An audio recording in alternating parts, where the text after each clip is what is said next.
Hello, everybody. My name is Alexandre Kech. I am the CEO of the Global LEI Foundation, and I'm here today with Eva Chan, CEO of Certizen Technology. And we will be talking about the role of verifiable credentials or verifiable legal entity identifier, in this case, in enabling cross-border interoperability and regional integration, following its recent qualification as a QVI, Qualified vLEI Issuer. Certizen Technology is developing innovative use case in education, healthcare, and regulatory sectors, and that's exactly what we're going to talk about today. So Eva, thank you for being on the show. And can you start by introducing yourself and maybe your company? We are actually the Certizen Technology is a company that I run. So I'm the CEO and also the founder of the company. And we start, working on LEI since 2020, something like that, right at the beginning of the year. And we are very excited to become the QVI recently a few months ago. And we are thrilled about that. And we just have a hackathon happen in Hong Kong, which is just a couple of days ago. And I think it's a lot that we can do. And we're very excited about the market. Excellent. So as a pioneer in vLEI application, one of the first QVI, how does the vLEI fundamentally enhance trust in cross-border credential verification compared to traditional methods, in your view? Oh, the vLEI serves as a global verifiable digital identity for organizations. Essentially, it is a trust passport that computers can verify in real time. When any university in Hong Kong, at the hospital or company signs a document using its vLEI, end user can instantly confirm online that the signer is legitimate, registered entity, and that the document remains authenticated and unaltered. In contrast, traditional verification method use paper seals, scan certificate, and mutual checks. All these processes are very, very slow, inconsistent, and it's easy to frame. But nowadays, when we have the vLEI embedded cryptographic proof of identity and integrity directly into the document itself, this means that trust is no longer human independent. It's built into the data. The result is faster, borderless, tamper resistant, ideal for today's global digital economy. So in complex regions like the Greater Bay Area with multiple jurisdictions, how does the vLEI address the challenges of verifying credentials and documents coming from different jurisdictions and different countries?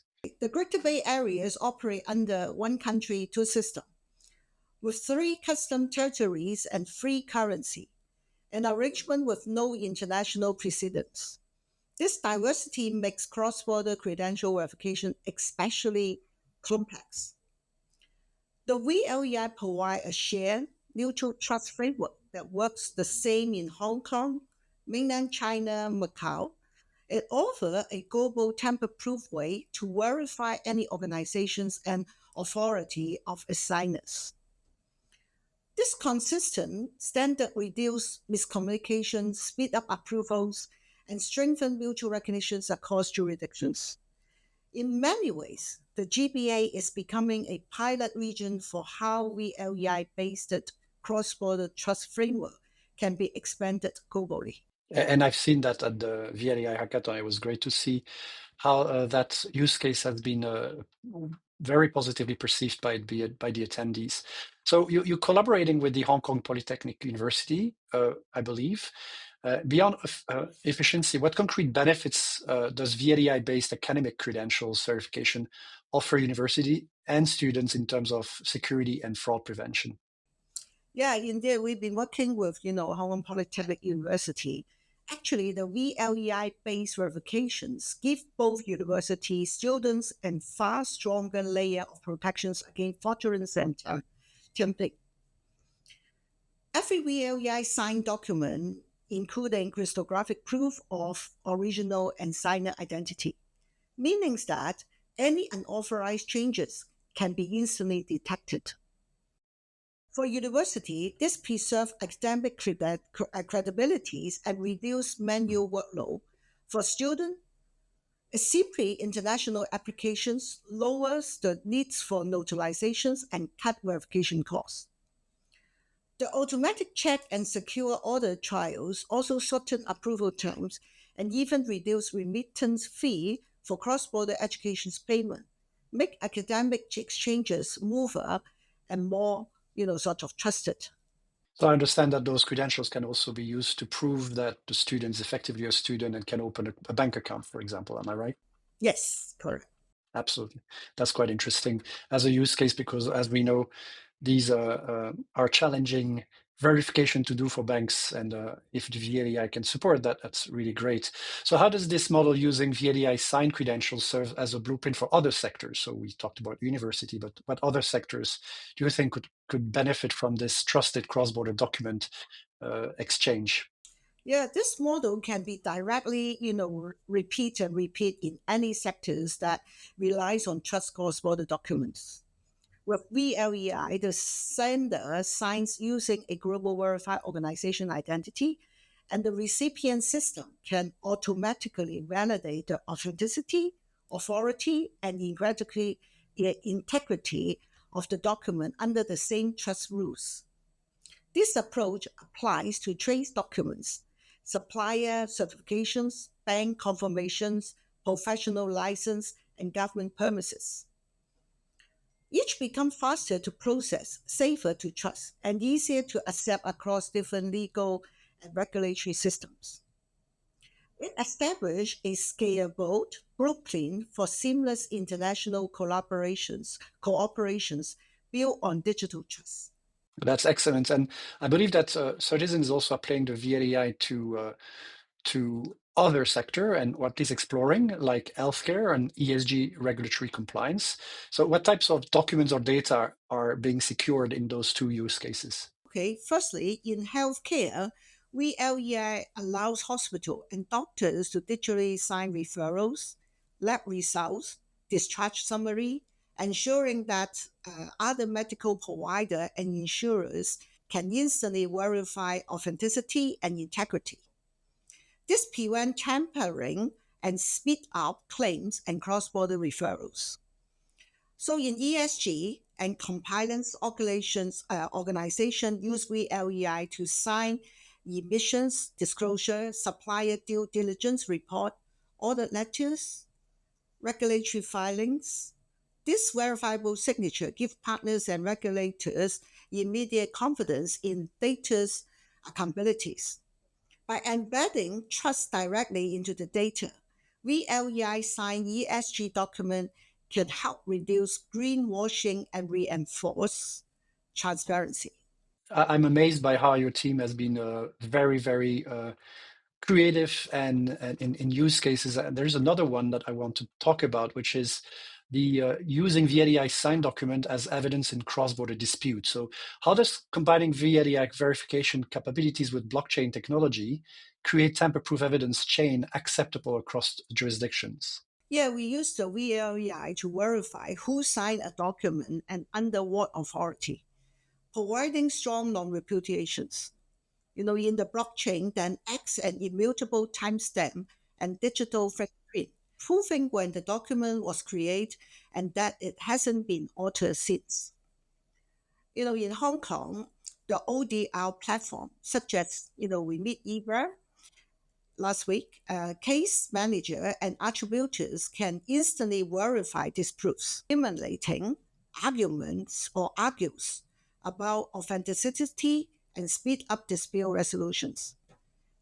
Certizen partners with IBRAM and the Shenzhen Bell and Roll, Qinghai Bell and Roll Legal Services Federations extend this trusted evidence framework globally, making cross-border digital evidence more reliable and legally defensible. So we've seen quite a few use cases that you are exploring and working on with your team, and I was very positively surprised to see how many vLEI users were uh, on the picture that we had last week in Hong Kong. I want to thank you for that very, very intense work. So now looking at the future of digital trust ecosystem, uh, in your view, what or which emerging technologies do you see complementing the vLEI in the years ahead? There are several, emerging technology will strengthen the vLEI ecosystem. First, I think passwordless authentications for secure, user-friendly identity verifications is important. Secondly, digital wallets for storing and managing credentials safely is also important too. Anyway, we come down to thirdly, the secure hardware modules to protect signing keys. And then, the privacy enhancing technology, such as zero knowledge proofs to verify facts without disclosing, extra personal data. Finally, blockchains timestamps for immutable records of which or on when vLEI-signed documents were issued or verified. Together, these five technology I just mentioned will make digital interactions more trusted, private, and seamless. You pretty much define your vision for the future of digital trust ecosystem, but do you want to add anything on what you see is the future of digital trusts in general? My vision is that, trust should be built directly to the data. Every document should carry proof of who signed it, whether they have authority, and that the content hasn't been changed. Verification should be instant, privacy preserving, and constant across the borders. In this future, the vLEI is the backbone of organizational trust, establishing a verifiable link between an organization and its authorized signers. Combined with personal credentials, passkey, and digital wallet, vLEI can enable verified person to perform actions on behalf of verified organizations, resulting in faster business, safer service, and fewer disputes. To finish our conversations, what would be, so we've talked about a lot of the projects that you are currently working on with the vLEI and other technologies. What's the one thing you would want our listeners to take away from our conversation today about the vLEI and its impacts in cross-border verification? If there's one message to remember, it will be vLEI turn trust into an automatic features of every single digital transactions because it allows any system to instantly verify who signed a document, which organization they represent, and whether anything can be altered, has been altered. This shift from manual checking to built-in trust, which can reduce fraud, remove delays, and makes cross-border cooperation smoother and more reliable for everyone. That's great. I want to thank you again for first helping us with the hackathon last week in Hong Kong. It was a great event, and we couldn't have done it without your support and your team support as well. And also thanking you for becoming a QVI because you come up with a lot of very, very good use cases. And I think that would inspire other QVIs and other firms to follow suit. So thank you so much, Eva. Always a pleasure to talk to you and to work with you. And I'm looking forward to 2026. Okay, thank you very much, and thank you for giving us the opportunity last week to have the first, hackathon in Asia, which really helps Hong Kong to become, to show us, the Hong Kong as a, sort of financial center in the Asia, and give us a great opportunity. And the government is very, sort of happy to serve this talk, to help GLEIF to bring more businesses and to bring more, vLEI's opportunities to Hong Kong or the Great Bay Areas. Thank you very much. Thank you.